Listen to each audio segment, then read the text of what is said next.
Today's video is brought to you by NordVPN. If you want your friends to know that you're wearing the latest second generation AirPods Pros, just for their information, then you're probably gonna have to actually tell them because they seriously don't look all that different from the Gen 1s. But what matters is they do sound drastically better, to which your friends will probably say, well, good for you, I guess. But good for you indeed, because for the person wearing them, it's quite the step up in terms of listening pleasure. Now, I know it's very difficult to imagine how much better this can sound based on my spoken descriptions alone. That's why I actually recorded the sound coming out of these AirPods. Now, I should know better that the only way you can truly possibly know how one of these sound like is by listening to an actual pair yourself in person. Recording it and playing it back through a video has its problems. My mic's gonna alter the sound and your playback environment is also gonna alter the sound. But it's still worth doing as a comparison between the Gen 1 and the Gen 2. That's because a recording would still be able to capture the difference between the way these sound. So I'll be cutting between the audio of this video recorded through the AirPods Pro Gen 1 and 2 while I talk about our sponsor today, NordVPN. When we listen to the world through a pair of AirPods, it sits between our ears and the environment. A VPN sits between your device and the internet itself, which gives you some superpowers like choosing where in the world you want to access the internet from. This might be useful for comparing prices for online services from different regions or accessing a platform that's not available in the region you're currently in.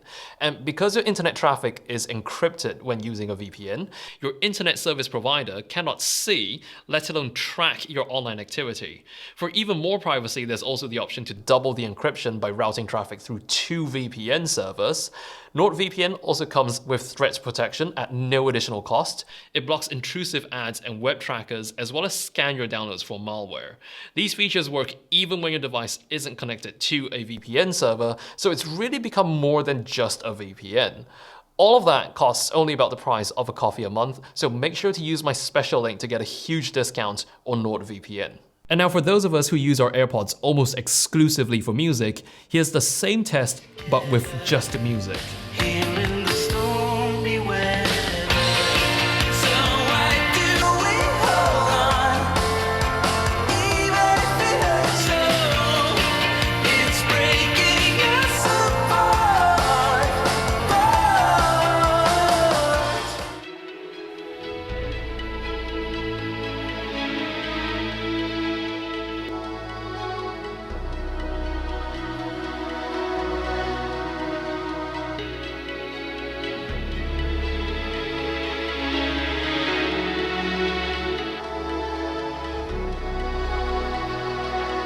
The most audible difference is definitely in the low frequencies. On the second gens, it can reach that low, deep rumble which the first gens simply weren't able to deliver. You just feel it moving more air into your eardrums at its good deep bass. Definitely not that muddy sort of bass you get when you jack up the bass on a cheap system. And on the higher frequencies, I'm noticing reduced harshness without sacrificing much clarity at all. I haven't really had any harshness issues with the Gen 1, but once I began comparing, the Gen 1's higher frequencies almost came across as borderline piercing in comparison. In a very broad and generic sense, tracks simply sound more energetic and more dynamic on the second gens. Even tracks with a somewhat flat original mix, the adaptive EQ was able to work quite a bit of punch into them. The sound profile is most certainly geared towards enjoyment over accuracy, but I'm very happy with how these sound, and for me this is already delivering sound quality beyond its price range. Like a few other AirPods, this also supports spatial audio. If you go ahead and use the personalized spatial audio feature where you have to scan your head, it did result in an audibly better spatial audio experience for my case. Everything sounds even more directional and the sense of space definitely felt wider compared to turning personalization off. But most AirPods Pro owners would agree that their AirPods aren't exactly used solely for listening to media playback. A good chunk of their runtime is used for hearing the world around us, or in the case of active noise cancellation, not hearing the world around us. Both noise cancellation and transparency mode have been hugely upgraded on the second gen, and we'll start with noise cancellation. It is better than the first generation, to the point if you use it in an average volumed indoor environment, it reduces noise to an almost eerie absolute silence. And if you turn it on while you're speaking, you just can't hear the voice coming out of your mouth. It's all that head voice that's left. Let me turn it back to transparency mode because it's really hard to speak actually with noise cancellation on.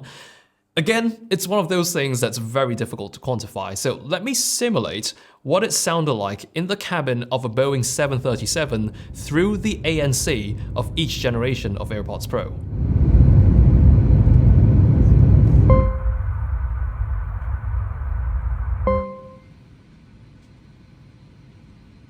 Meanwhile, if you're using your AirPods Pro in transparency mode, then the main upgrade here on the Gen 2 is the adaptive mode.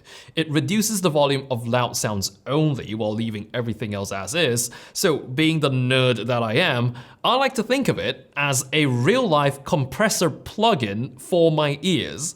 It's surprisingly seamless and effective. Again, simulation time, with adaptive transparency, slamming a door would sound like this, instead of like this. Not gonna lie, I've almost grown a dependency for it. Like when I use my vacuum cleaner without wearing my AirPods Pro, I get a bit surprised by how loud it actually is. And if you're the kind to wear your AirPods for extended periods of time, then the feel and comfort of the second gen is exactly the same as the first gen because they are shaped the same. The only exception would be the inclusion of the extra small ear tips with the second gen, but for me personally, I don't actually consider the AirPods Pros to be the most comfortable in-ears I've ever worn. I'd probably rate them a 7 out of 10 for comfort, which is not bad, but then again, it's one of those things that might vary by individual. But back to what I mentioned earlier about them being shaped the same as the first gens, it's to the extent they even fit in the case of the first gens. Of course, your iPhone will get a pop-up telling you that you messed up, but visually, the only way to tell them apart is by the slightly different location of the vents and sensors. The charging case also shares the exact same dimensions, albeit with a few quality of life upgrades on the second gen. There's now a built-in lanyard loop, and it has speakers on the bottom of it. This way you can actually ping your AirPods in the Find My app. It's not quite as loud as the speakers on an iPhone, but it's definitely loud enough to be helpful when you're trying to look for it. It's practically an AirTag built right into the charging case because this now works with precision finding as well, something that the first generation did not have. The speakers on the case actually make for a pretty fresh AirPods experience because it gives off quite a bit of feedback now. It feels more alive. For example, when you place it on a charger, it plays a chime. If the case is low on battery, it'll also play a sound. My favorite is when you put the previous generation or somebody else's AirPods in the case and it'll just go like, nuh-uh. I'm also a fan of the way it can now be charged with the Apple Watch charger. That's in addition to MagSafe. So now we can see it's got 2 groups of alignment magnets on the back. I like the flexibility of it. Say, if I needed to charge my iPhone and my AirPods at the same time, I don't need 2 MagSafe pucks to do that. Of course, if you prefer a more traditional approach, there's still a lightning port at the bottom. One last upgrade worth mentioning is the ability to swipe on the stem to change volume. Now, it's 1 increment per swipe, so you've got to run your finger along the flat touch-sensitive surface, and you hear this reassuring pop to let you know that your volume's been changed. That being said, I still find myself controlling the volume from my Apple Watch like 90% of the time, but when you're not wearing one, it is super helpful to control volume straight from the earbuds without having to speak out to Siri. So while the second generation AirPods Pro might not look dramatically different from its predecessor, it does constitute a major update in my opinion.